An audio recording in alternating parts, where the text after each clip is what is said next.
Well, daven in flight. Getting there by 11:50. Your flight. 8:40.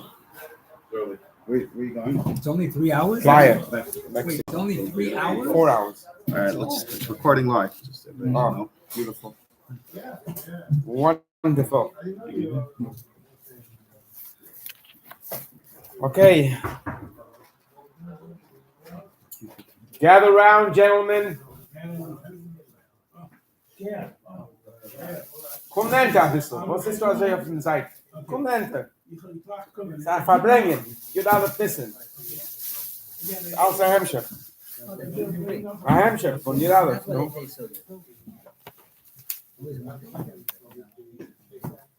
Okay, it's very hot in here. Wow. Where's my lady finger? The wedding is going to be in Rio, by the way. Don't Yeah, forget. yeah. It's all recording. Oh. It's all being recorded. You know what is something interesting? Last night, they were in the best. You have it, Moshe? Got engaged. They were both from Rio. Yeah. Same exact.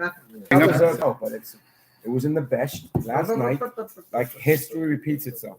Like, So we'll wait 30 seconds until people have a chance to log in with the link. And then we'll get started on Mitzvah Shem. Beside it, but something. Another one? You mentioned something before. No, just use this better. Stay. In Brazil. Which wedding? My nephew. We're holding in the middle of. Hey. Put him a call. Sarah? Yeah, brother. Okay. Let's go. Comment behind. Wrote a book. So the book? No, you wrote a book. She, my sister wrote a book. God bless her. Selling everywhere. Okay, so What's the story? the story is last Thursday, I had the opportunity to listen to Rabbi Chol Zelikson Fabrengen, and he gave a little bit of the history of Yud Aleph Nissen. This past Thursday, it was Fabrengen in Kingston. So he gave a little bit of the history of Yud Aleph Nissen, and it was interesting to hear. So he says, Tafshin Zayin, when the Rebbe went to Paris to bring his mother to the United States, so the Rebbe was there on Yud Aleph Nissen, and the Rebbetzin told the Hasidim there that tonight is my son's birthday, and if you ask him to Fabring, he'll Fabring. And they What year? Tafshin Zayin. And they asked the Rebbe to Fabring, and the Rebbe taka Fabring. And the Rabbi Zelikson described with, you could see the pain on his face. He said, to write down what the Rebbe was saying. So he said, there's only 2 paragraphs left from that Fabringen. What's that?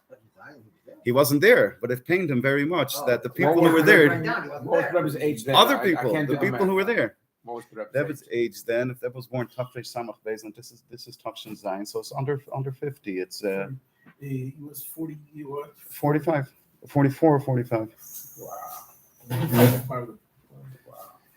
He was just turning 45. So that was the first thing, at least that we know of, that Rebbe Fabring did Aleph Nissen. Then the next time was Tafshin Yud Beis. So in the first year, I said that Rebbe used to call in Hasidim in Aleph Nissen and used to Fabring them. It only happened once. I was under the impression that it happened a few times. It only happened once. In Tafshin Yud Beis, that was Rebbe's 50th birthday. So the Rebbe called in a group of Hasidim to his room, and he said a mimer in front of them. The mimer was, I believe, on the pasuk of Adnai Sfasai Tiftach, which was a pasuk from the capital of the Rebbe. The next time the Rebbe Fabring on Yud Aleph Nissen was Tafshin Chav Beis, when the Rebbe was going into his 60th birthday. So Tafshin Chav Beis, the Rebbe already made a public Fabringen. Yeah. However, afterwards, the Rebbe didn't Fabring again until this year, until Tafshin Lamed Aleph, the year when the Rebbe said this mimer. Rabbi Zelikson says that the Rebbe used to mention a pasuk from his new capital, either in the Yud Gimel Nissen mimer or in the Achron Shel Pesach mimer. That's what the Rebbe used to do before. He used to mention a pasuk from his new capital in the mimer that was said shortly after Yud Aleph Nissen. But the Rebbe didn't make it Nachlas HaChasidim that we Fabring with the Rebbe, that it's our Yom Tov together with the Rebbe Yud Aleph Nissen, until Tafshin Lamed Aleph. Tafshin Lamed Aleph, the Rebbe came back from the oil, and he said that there's going to be a Fabringen. It was a short Fabringen, it looks like. If you look in the Bilti Mug, it looks like it was a very short Fabringen. The Fabringen started with this mimer that we're learning now, Byom, ashtei, asar, and then there was... It was in public. No, it was in public. It was the first time. And he said... When was it? The That's Tafshin Lamed Aleph this time. That was this time. The Maimer that we're learning now was said, and then after that year, it became already a yearly thing, where the Rebbe verbringt and turned his Yom Tov, his birthday, into a Yom Tov for all the Hasidim. So this Maimer is the opening shot, so to speak, of Yud Aleph Nissen, that we have not only Sadas Tachtim, that we have also that the Rebbe Pashat gave us a new Yom Tov amongst Hasidim of Yud Aleph Nissen. That's this Maimer. It's a little history about that. So, like we said a few times already, in this Maimer, the Rebbe goes through many different madregas. He starts off on a low madrega, and then he keeps upping the madrega and upping the madrega. What's the Rebbe discussing? What's a yid? What's the aveda of a yid? In what way is a yid different than a goy? In other words, why are we asking in what way is a yid different than a goy? Because what we're trying to say is that a yid is a human being. He's a physical existence living in a physical world. And nevertheless, we say that the yid is different. So what do we mean when we say the yid is very different? And the Rebbe goes through, we went through two already, we'll review them in short. Then the Rebbe goes through another two, I believe. Two madregas. So the first madrega that the Rebbe points out, which is a whole aveda unto itself, is that a yid knows the truth that everything in this world comes from the Eibishter.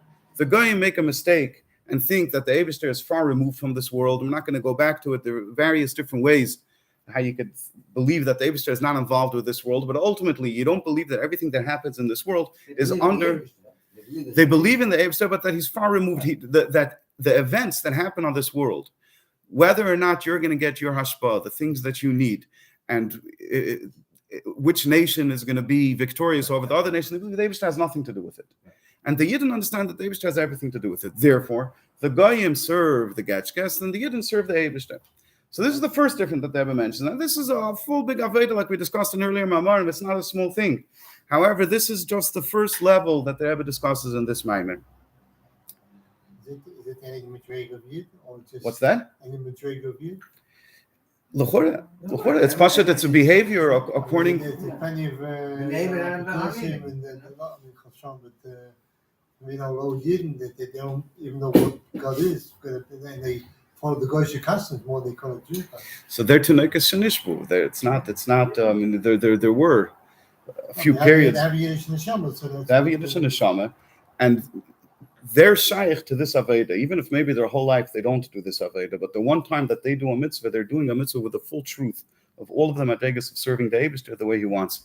I remember once when I was a bacher in yeshiva, so I came to my mashpia and I asked him. I said, all of the things that I do, I don't do it. I don't really mean it. I'm not holding there. Never, right? I'm doing it. That's the question to learn. No. Get the answer. Yeah. So it's not, That's what he said.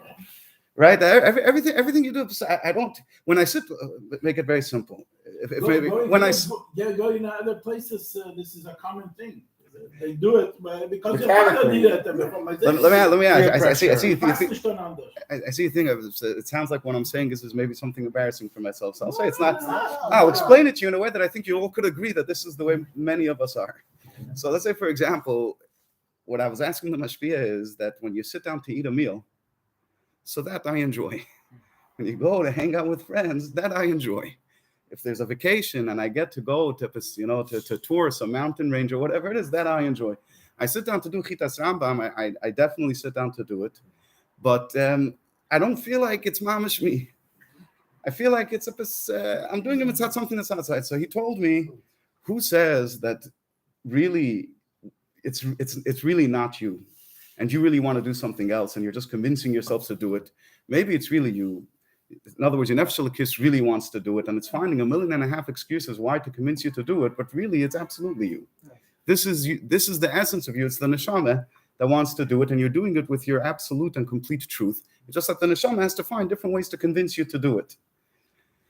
So all of these yid, and to answer this point was going to your question, when a yid because a yid has a neshama, and because he does this aveda that the Rebbe describes in this maimer, no matter which madrega it is, then to one degree or another he's connected to that. Even if it's a yid who only his entire service of the Eibishter consisted of one time putting on tefillin in his life. But when he put on tefillin, what type of an existence put on tefillin? A yid, the way the Rebbe explains it in this maimer. Okay. See, yeah. applies to them. I understand all that, like they're saying, but they're saying here with you connected. They are. They are connected. We have to move down the dust. Yeah. I'll call upon him. So that's the first Madrega that the Rebbe describes. And then the Rebbe moves to another worldview, right? Because the Rebbe points out, the Rebbe doesn't point this out explicitly, but L'chura it's moving that according to this Madrega, a Yid and a Goy are not necessarily that different in a sense. In other words, the Yid and the Goy both want to have their hashpah. They both want to have the goodness in life that they need. It's only that the Yid understands they should be getting it from the Eibishter, and the Goyim go to the Getchkes to get it. So the differences are at a relatively technical level. So involved there, but For me. we'll get to that in a second. This is even less than that. Both of it is simply what you're after, what the Yid is after, what he's working on his whole life could be at this level, just the goodness in life. To have it, not in a bad way, but just to have to enjoy the world, to enjoy in a way that's mutal pitera, but that's all that it is. It's just that when he goes to enjoy the world that the Eibishter created, he makes sure that he's getting all of his ashpas from the Eibishter. Involved, the Rebbe changes the worldview. The Rebbe says there's something higher than that. That by the Goy, the main thing is the hashpah that he wants. Sorry, not involved, in Dalit. By the Goy, the main thing that he wants is the hashpah. He wants to just enjoy this world. The Yid, the main thing that he wants is he just wants to serve the king. So now it's already a much more essential difference. It's not just how you go about the things, but the thing that you want is the same. Over here, the thing that you want is different. The Goy wants the pleasures of this world. The Yid wants the Eibishter.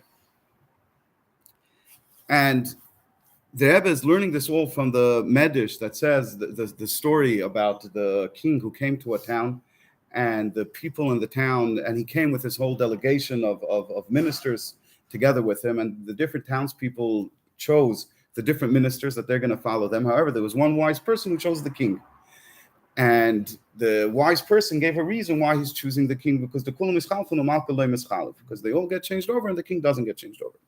The king isn't temporary, he remains forever. So now that the Rebbe gave this beer in the Maimer that we just mentioned, that to the Yid, the important thing in life is to serve the king, to be connected to the king, even though he's going to get much less than the Goy is going to get when the Goy gets his hashpah from the klippos.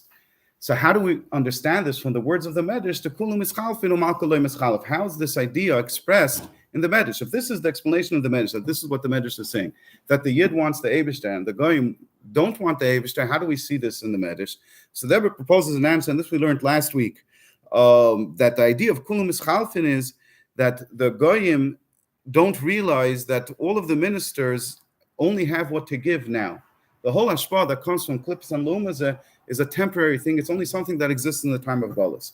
However, when Mashiach comes, this hashpah is going to be bottled because the klippos are going to be bottled. They're not going to exist anymore. Once Avedis Abirurim is completed, the klippos are not going to exist anymore. And at that time, the only thing that's going to be left is going to be Kedusha.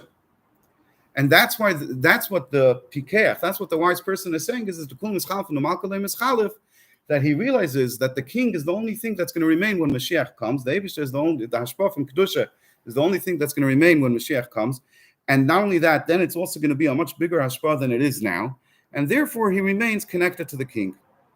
But the Rebbe right away asks, and this is what we're starting over here, it's right in the middle of, in Indian, that's why we did the Hakdamas. So the Rebbe right away asks, it's, I'm not sure on your print where it is, but it's more or less the sixth line of page. Kuf Lamed. And if you have the older print, it's 5 lines from the bottom of Kuf Beis, if you have the old print. Yes. 10 lines. No, Aval Bir Zeh. So it's then Aval Bir. Avo. It has the logo of the Yitzhak Chochmah. The line starts with Kamo. Yeah. Okay. So let's get to it. Aval Bir Zeh Einay Maspik. However, the Rebbe says that this beer that we just gave a review of is not enough. It doesn't satisfactorily explain the Medrash. According to this beer, the choice that the wise person makes in the king is also for something that he's going to get out of it. We're no longer in the land of the person looking for gashmistic things. We talk established that he's looking for hashpah from Kedusha. But still, the bottom line is it's something that he wants to get out of it. The only difference between him and the people who choose in the ministers like the Dust and Bechulu, they only think about, and they can only see and work with the present situation. They can't see the future.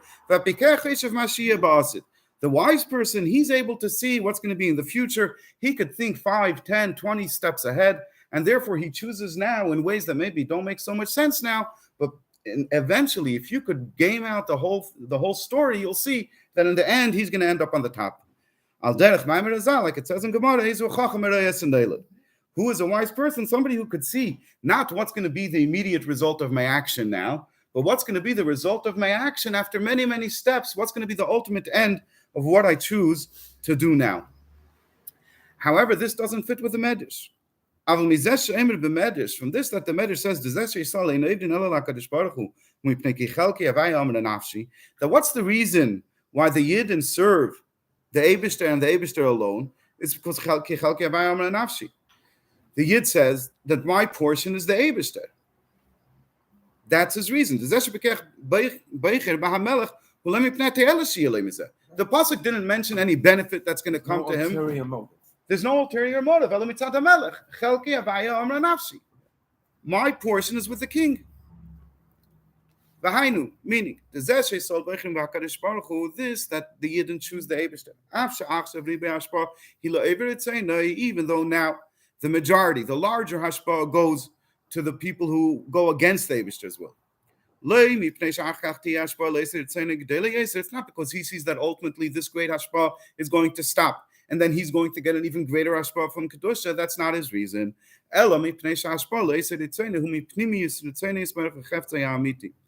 The reason why he chooses to connect to the Eibishter, to attach himself to the Eibishter, is because when you're attached to the Eibishter, the hashpah that you get is from the pnimius of the Ratzon of the Eibishter and his true desire.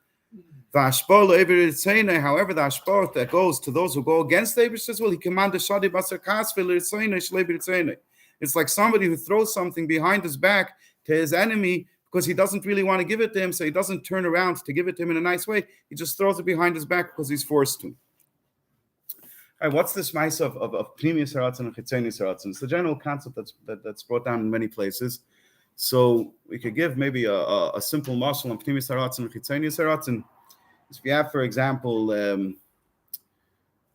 every time that we go into a grocery store, so we go to the grocery store and we take some items from the shelf and we go to the cashier and we pay the money, right? So nobody forced us to pay them the money, something that we decided that we're going to do. We took the things off the shelf. We want to buy it, so we're going to pay the money. But do we really want to part with our money? Do we want to give our money to somebody else? Is that the pnimius of our ratzon? No. The pnimius of our ratzon is to have the food. In order to be able to get the food, so I have to pay the store money before I go out. So it's something that I'm doing. It's not something that's being forced on me, but it's not my pnimius haratzon. It's chitzonius haratzon. In order that I should be able to achieve my pnimius haratzon, that which I really want, it's an ends to a mean. So I have to pay the store the money. It's pnimius haratzon and chitzonius haratzon. There's a lot more to talk about that, but that's the general idea. So the hashpah that the Eibishter gives to Eivir Ritzene, to the Klippus and Sitra Achris, and to the Goyim, and when the place where a Yid would get his hashpah of Chas v'Sholom, he's doing Averis, he's not serving the Eibishter. So that all comes from the Chitzonius haratzon. Why is it the Chitzonius haratzon? It's explained somewhere. I can't remember where I saw it, but it's explained somewhere that the Eibishter wanted to have a dir b'tachtenim. A dir b'tachtenim means that a gashmistic world, a lowly world, where his presence, where his kedusha, where his shechina is not seen. It's a physical world. And in such a place, he should have his dira, his dwelling place. And not only that, that this home for the Eibishter should be created by the Tachtenim, not by the Malachim. In other words, not to have a Gashmistika world and then if it's transport some Malachim into the Gashmistika world and set it up for the Eibishter. No, the Eibishter wanted human beings like us who live in this physical world. And us people who are the type of people who live in a physical world should be the very ones who create the Dir Leis Barach. So in order to have that, so the Eibishter created a whole system of halamas and estatim that first of all should be able to be a tachtenim, they should be able to be klippus, and then there could be choice, and then there could be human beings. And now that there's this system, so now the Eibishter can have ultimately his dir b'tachtenim through our aveda in this world. So this whole idea of having klippus is not the pnimius haratzon of the Eibishter. The pnimius haratzon of the Eibishter is the Beis Reishis, b'shvil Yisrael and b'shvil HaTorah. That's what the Eibishter really wants. This whole around that you have, the whole gashmius and the materialism of the world and the klippus, etc., is a chitzenius haratzon. It's a means to an end, so they should have a tachtenim, so that the Eibishter can have a dir b'tachtenim. Now, the Yid is aware of this. And the Yid says, I'm not interested in getting my hashpah and being connected to things that is not what the Eibishter truly wants. The only thing that I want is that which the Eibishter truly wants. It's not because of anything that I'm going to get out of it. Maybe I'll get nothing out of it. It's not about what I want. It's about, is it the Eibishter? Is it what the Eibishter wants, or is it not what the Eibishter wants? If it's what the Eibishter wants, then I'm there. If it's not what the Eibishter wants, I want no part of it. As good as it is, as enticing as it is, I have no interest in it. So this now is the third level that the Rebbe discusses in this Maimer, bringing out just how the greatness of a Yid. Remember, we started the Maimer that the names of the Shvatim are about the Shevach, the praise of the Yid, and Asher brought his korbanos to commemorate, to proclaim the greatness of the Yidden. So we're seeing over here a third level, a much higher greatness in the Yidden, that not only is he not interested in the pleasures of this world, and not only is he not interested in getting something, he's not even interested in getting something for himself. He has no interest in that. His only question is, what does the Eibishter want? What's the ratzon of the Eibishter, and no more? And therefore the Yidden want only the hashpah that goes to asar etzeni. In other words, to those who serve the Eibishter, even though it's a much smaller hashpah,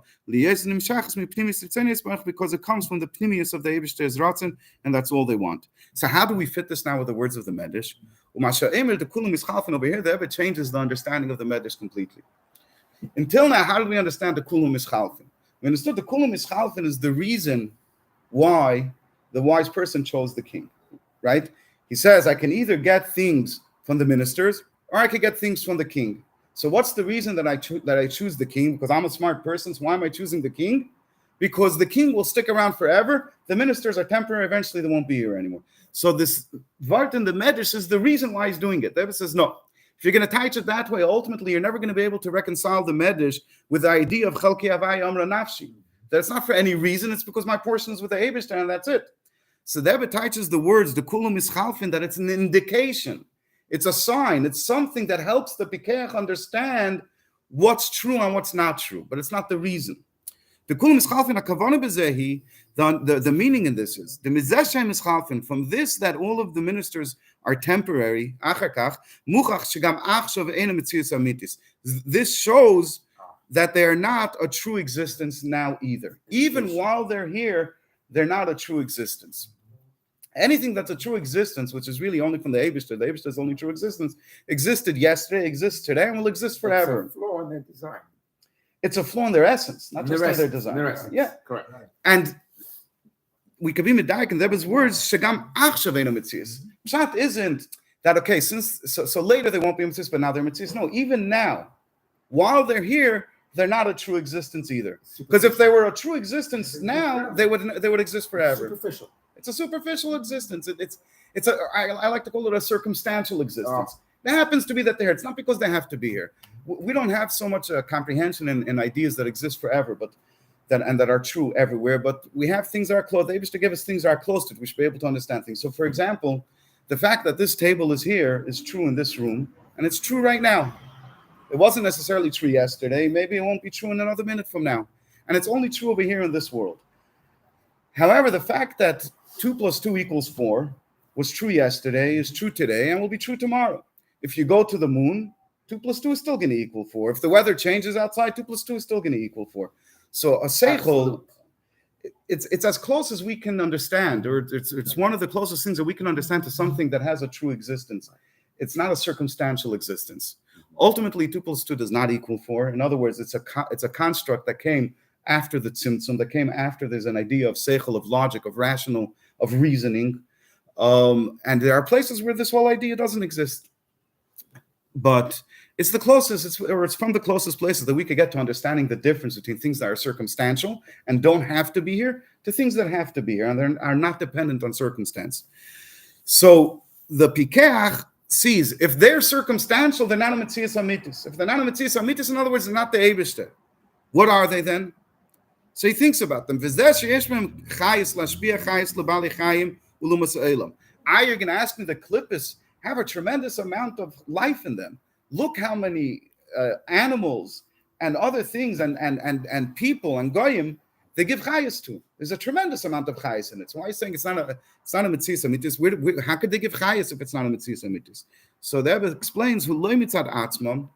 The Pikerach understands that it's not that the chayas is their own chayas chas v'sholom. They don't have any chayas. Klippus doesn't have any chayas. It's because they nourish their chayas from the kedusha.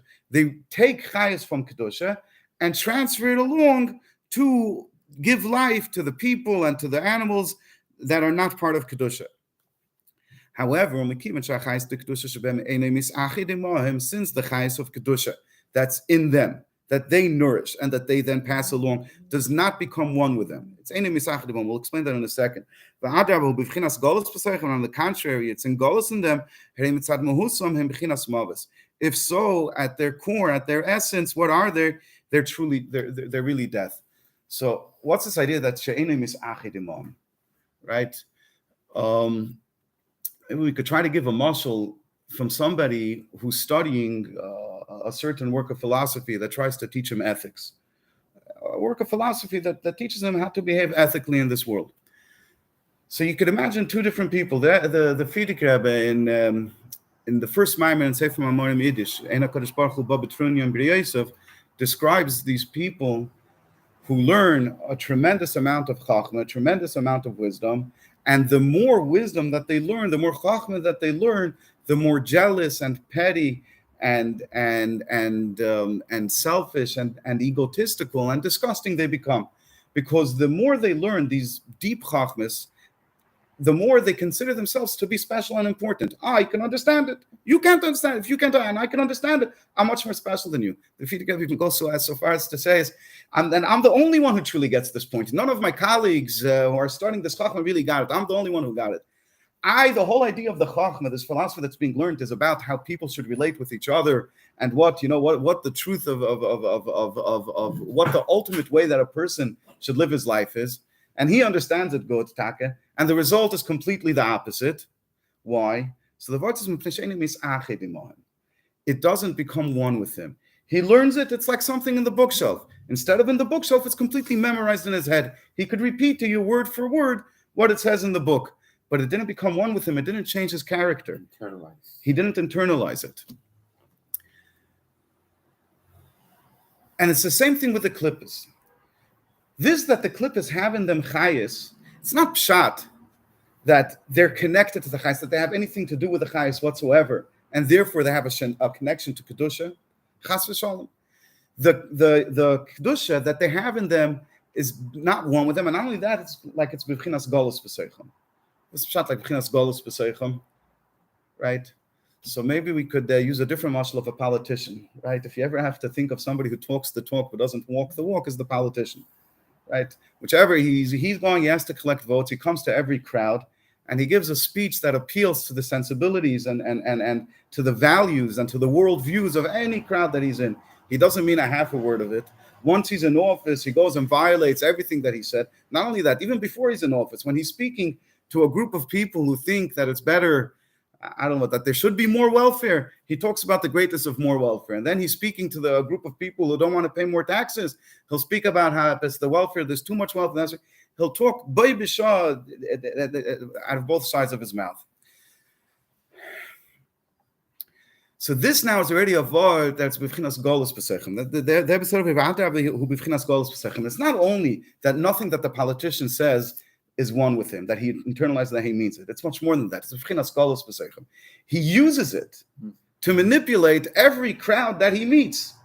He knows that he's speaking to 18-year-olds, 19-year-olds, 18-year-olds, 19-year-olds. They're very what's the word for it? But they're very they're very idealistic. So he speaks to them idealistically. He long forgot anything. He forgot what the word means, b'chlal. But he speaks to them as if it's a dafsa. He's talking to businessmen. He explains to them how the importance of business. It's impossible for the world to run without business. He talks to the poor people. He explains to them how it's really not fair what the business people have. We have to give each setting that he's in, he manipulates his knowledge and his understanding to work against them, to get himself elected, and then he does whatever he wants at the end of the day anyway. So it's b'chinas galus b'seichel. So this is, and therefore, so what's this politician then? He's a disgusting, despicable being. They're b'chinas mavis. So we'll skip the brackets. And this is the explanation of the words in the Medrash that the wise person says, I'm going to choose the king because they all change, they're temporary. This that they're transient, that they don't have to be here. So it shows him, it teaches him that what are they really? They're a place of death and unholiness and impurity. Even though there's a tremendous ashpa from there. They have no moral compass whatsoever. They don't know right. If you want to think what's different about our days, I was thinking once, I don't know if it's true, but I thought it was a good part. What's the difference between, there was always evil throughout the generations. There was always, but everybody feels like now it's really getting out of hand. That before there was no moral compass. A person couldn't tell the difference between right and wrong. Now, the Goyish society insists that there is no right and wrong. There's no such an idea of right and wrong in the first place. Everything is relative. Everything is what I feel. Everything is what I want it to be. Everything is what's trending at the moment. There is no right and wrong at all. It says the times before Mashiach, it's going to be times like it's described now. Akopanim, the Pikeach senses this, and therefore he makes a different choice. He only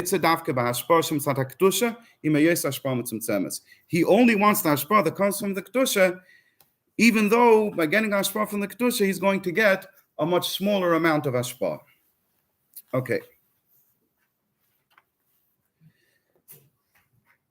So this is the third eifim.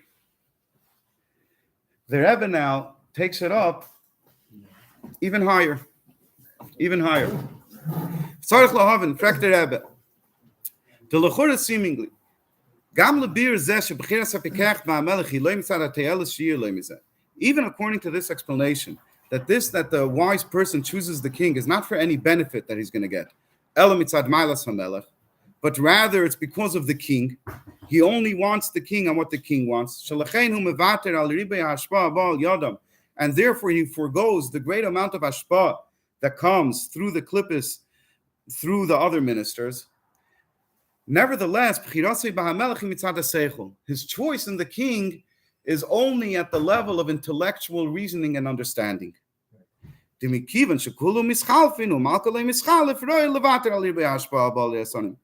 Because they all change and the king doesn't change, so therefore the appropriate thing, the correct thing to do is to forego the hashpah that comes through the sun.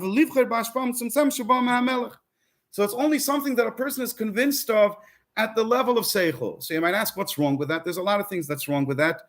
We'll mention just a few of them. First of all, we all know that we are at times convinced of one thing, and then time passes and we become convinced of something else.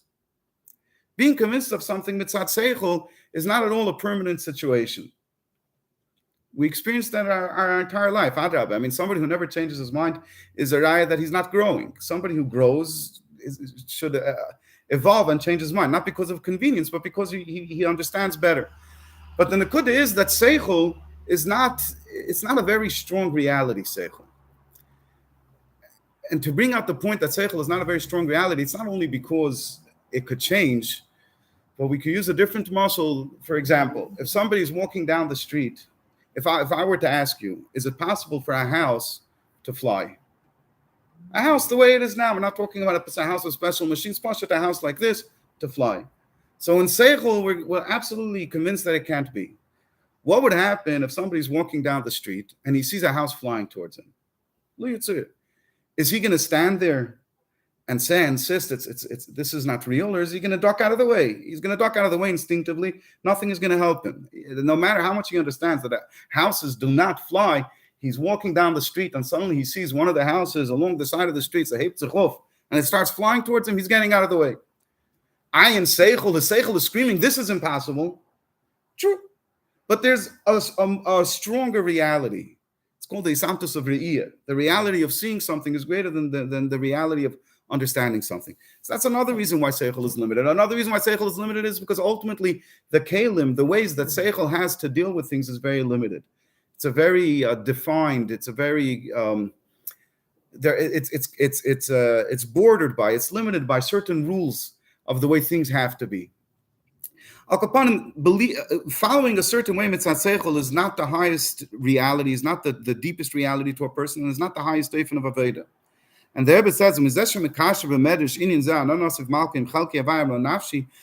then in the Medrash he connects this idea of anonosiv malk of attaching myself to the Eibishter with the fact of chalki havaya amra nafshi, that my portion is the Eibishter. But what says? It's not my seichel. My nefesh says it. Mashma. It's mitzad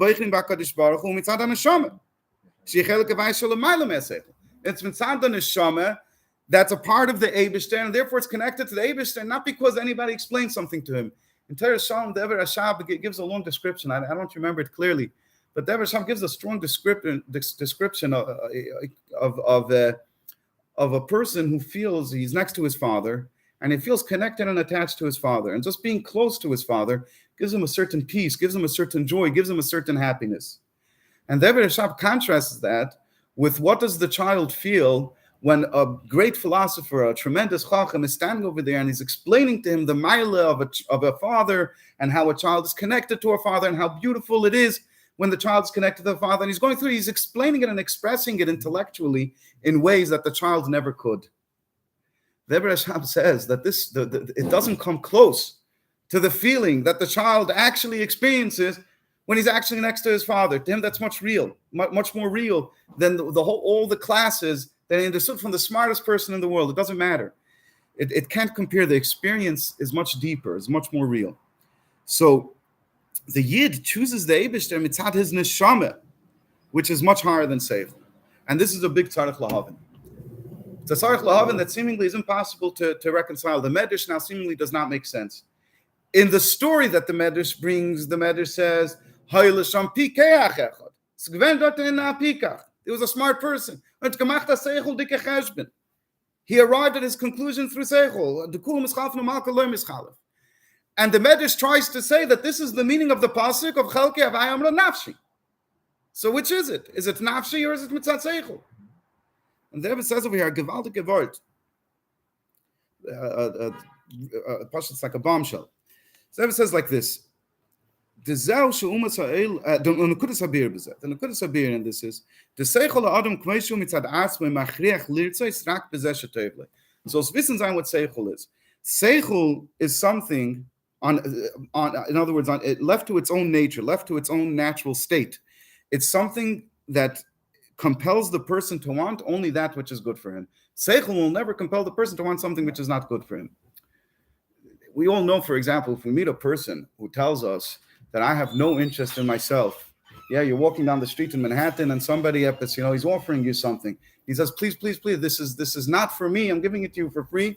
This is just for you. So, the guy is a Meshuggah, he's probably some kind of a thief. He's probably some kind of a thief. There's some kind of a con going on over here. It's impossible if the person's interested only in you. But then you could have something. If you know that somebody's altruistic, what's the idea of an altruistic person? That he believes that the best good that he could be is by doing good for others. So such a person you could trust. Das kann ich verstehen. Seichel can agree with such a thing. You tell me that there's a person who, after living his life selfishly, became disappointed with himself and disinterested. It wasn't exciting for him, his life anymore. It was without a purpose. And he went and explored and thought about different ways, and he understood now that the best thing for him is to help other people. So that you can understand. That's true. And that's what David says over here. That seichel, no matter, even if the person reaches the highest, most selfless madrega of seichel, still it's interested in what's good for him.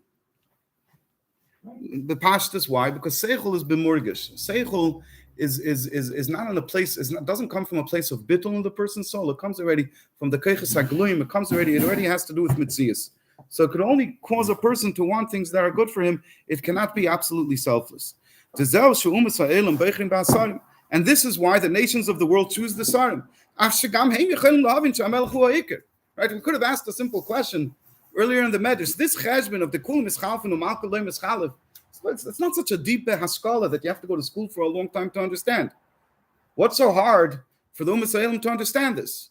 Why doesn't their mind agree to it? Why can't they convince themselves of the truth of this statement? So Rebbe says the answer is very simple.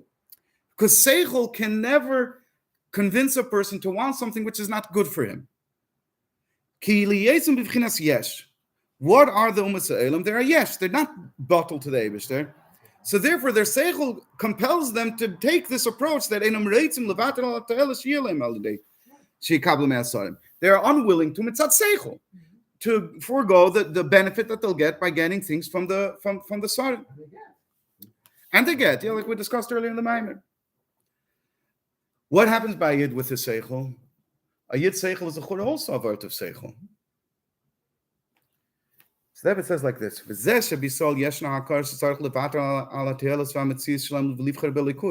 we find by the Yid in the nature, the characteristic, that they forego benefit for themselves, and they forego their own mitzias, and instead they choose a likus mitzad haneshama. It's mitzad haneshama. Chalkei v'amar nafshi. It's not mitzad the seichel. Chelik havai shebechiras belikus si bechira atzmi shalomayla me'aseichel. It's a bechira. It's an essential bechira that comes from the essence of the soul that's higher than seichel. And this choice is not mitzad the bechira, is not mitzad the mila of elikus, but rather it's because of the essence of their soul. I'm not sure you can either type mitzad the essence of their soul, or mitzad the essence of the Eibshter. But Dev is going to get to this whole topic later in the Maimer. We'll get there then. So it's mitzad their neshama. However, look at this tremendous thing that happens. V'zepoyel al sichlam. What their neshama senses, the reality that their neshama lives in, influences and changes their seichel. That now shagam has seichel makir, even their seichel can acknowledge the mikivan shalikus hu ha'emes shechai v'kayim b'kiyum nitzchi malkolei mischalef. Since a likus is the truth and is the only truth that lives and exists for eternity, therefore it is appropriate for him to forego his own mitzias and to choose a likus. And it's a seichel dikavot. Because his seichel is attached to his neshama. So his seichel senses this truth that his neshama is living in. And just like the goy, we said that the seichel senses the goy's yeshes, and therefore his seichel will always compel him to choose what's selfishly good for me. The yid, his seichel senses his neshama, and therefore his seichel is influenced by his neshama to choose, to forgo not only what's good for him, but even his mitzias, and to choose only a likus, and he does this mitzad the seichel, and that then is the answer. That's why the Medrash treats them as one. The pikeach, what's the pshat the pikeach? He's a pikeach because chalkei v'amar nafshi, his neshama influenced his seichel to think along these lines. So to summarize what the Rebbe says to us in Vav is that this choice that the Yid makes in the Eibishter, it's a connection and it's a reality, it's a truth that's way beyond Seichel. It's something that comes from the essence of his soul, but it also influences his Seichel. And the Rebbe is going to delve deeply into that in the next place in the Maimer in Ois Zayin. So Zayin HaKoshen and Felech in Pesach, even before Pesach comes, for the Isgalus, and the Rebbe should take us out of Golus, and we'll continue learning the Maimer in a much higher way in Yerushalayim Mir HaKodesh. Amen. This is on YouTube? Yeah, it's on the